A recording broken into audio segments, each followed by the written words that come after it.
बिस्मिल्लाहिर्रहमानिर्रहीम। नाज़रीन, आपको हम बुखारी लॉ एसोसिएट में वेलकम कहते हैं। तो आज का जो हमारा मौजू है वो है फैमिली कोर्ट्स के हवाले से है कि फ़ैमिली कोर्ट्स की जुरिडिक्शन के हवाले से कि फ़ैमिली कोर्ट्स की क्या जुरिडिक्शन है, इसके क्या अख्तियारात हैं और उसमें आप कौन कौन से दावे वो हैं वो आप फ़ाइल कर सकते हैं।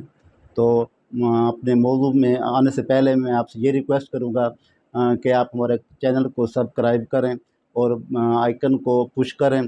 तो आएँ हम अपने मौजू की तरफ जाते हैं। तो हमारा मौजू जो था वो फैमिली कोर्ट्स के हवाले से ही था। तो फैमिली कोर्ट्स के हवाले से एक फ़र्स्ट ऑफ़ ऑल मैं आपको ये बता दूं कि ये मैटर उस वक्त आते हैं जब कोई भी मियाँ बीवी जब उनकी शादी होती है तो उनका एक एग्रीमेंट होता है जो ताहयात एग्रीमेंट होता है, जिसे आप निकाह नामा कहते हैं। तो निकाह होने के बाद किसी भी मियाँ बीवी के दरमियान अगर आपस में कोई कशीदगी हो जाती है या कोई नाराज़गी वगैरह हो जाती है तो वो उसको फिर क्या राइट्स हैं एक मर्द को कि वो किस तरह कोर्ट में आ सकता है और क्या राइट्स हैं एक ख़ातून को कि वो किस तरीके से कोर्ट में आ सकती है। तो उस हवाले से जो आज को मैं आपको इस ओवरव्यू जो बयान करना चाह रहा हूँ। तो मेंटेनेंस सबसे पहले जो है किसी भी हवाले से वो है मेंटेनेंस।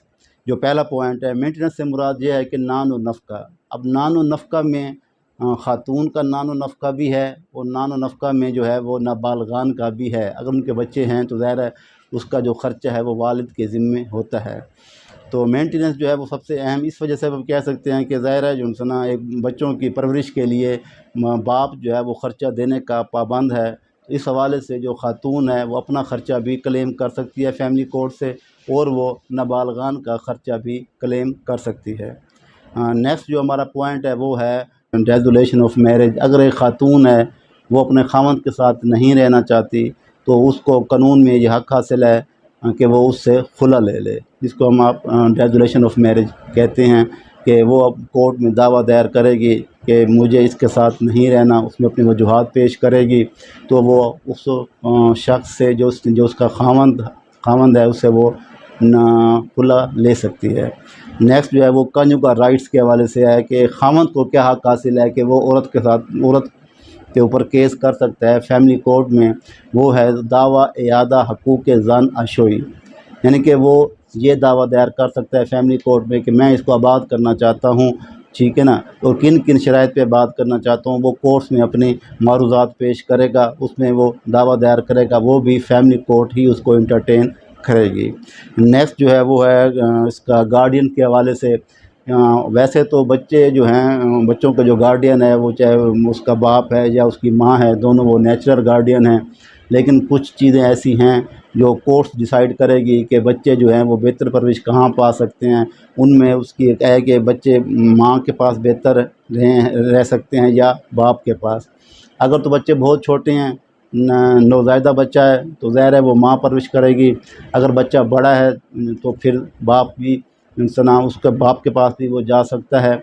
लेकिन उस वक्त तक जब तक बच्चा बड़ा नहीं हो जाता तो एक तो बाप जो है वो ख़र्चा देने का पाबंद है। ख़ास तौर पर बेटा जब तक वो 18 साल तक नहीं पहुंच जाता उस वक्त तक बाप उसका ख़र्चा देने का पाबंद है।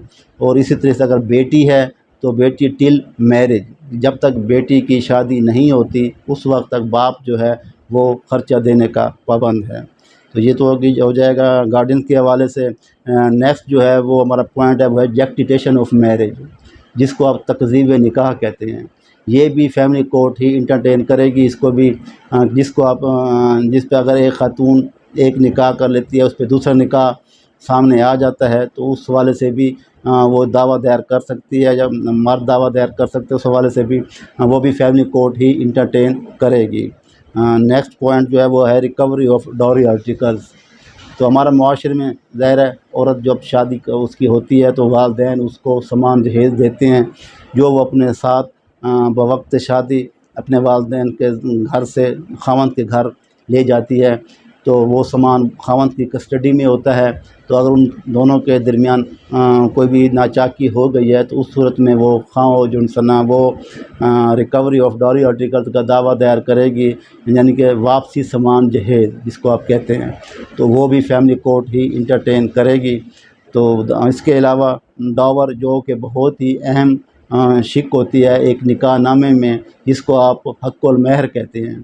حق المہر جو ہے وہ دو قسم کا ہوتا ہے، ایک حق المہر ہوتا ہے معجل اور ایک حق المہر ہوتا ہے غیر معجل۔ ان دونوں کی صورت میں وضاحت کر دوں کہ حق المہر جو معجل ہوتا ہے وہ ہوتا ہے کہ جو بوقت شادی ادا کیا جاتا ہے، جو خامند ادا کرتا ہے، اور سیکنڈ پہ ہوتا ہے غیر معجل۔ غیر معجل سے مراد یہ ہے کہ وہ عورت ان فیوچر کبھی بھی زندگی میں وہ ڈیمانڈ کر سکتی ہے، اس کی کنڈیشن علیحدہ ہوتی ہے، اس کی کنڈیشن علیحدہ ہوتی ہے۔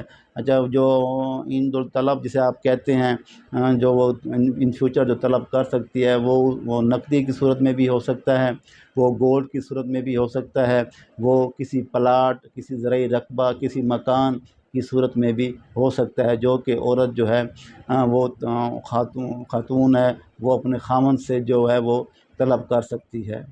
تو یہ تھے جو میں نے تھوڑا سا آپ کو اوور ویو دیا ہے کہ فیملی کورٹس کی جوریڈکشن کے حوالے سے تھے ٹاپک جو میں نے ڈسکس کیے ہیں، کہ فیملی کورٹ کو اختیارات حاصل ہیں کہ وہ ان تمام میٹرز کو وہ ڈیل کر سکتی ہے، اور کوئی بھی مرد جو ہے وہ بھی دعویٰ دائر کر سکتا ہے، اور کوئی بھی خاتون جو ہے وہ دعویٰ دائر کر سکتی ہے۔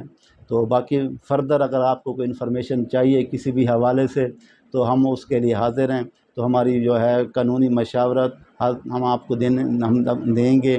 تو اس کی جو بھی اس کے علاوہ ہمارے جو اس پہ اسکرین پہ ہمارے نمبرز وغیرہ آ رہے ہوں گے، آپ ان نمبرز پہ ہم سے رابطہ کر سکتے ہیں۔ تو انشاءاللہ باقی جو ہے ہماری فردر ویڈیو تاکہ آپ کو ملتی رہیں، اس کے لیے ہمارے چینل کو سبسکرائب کریں اور بیل آئیکن کو پش کریں کہ آپ کو مزید ہماری ویڈیوز موصول ہوتی رہیں گی۔ ان کی وضاحت جو ہے وہ اگلی ویڈیوز میں آپ کو سٹیپ بائی سٹیپ کرتا رہوں گا۔ شکریہ۔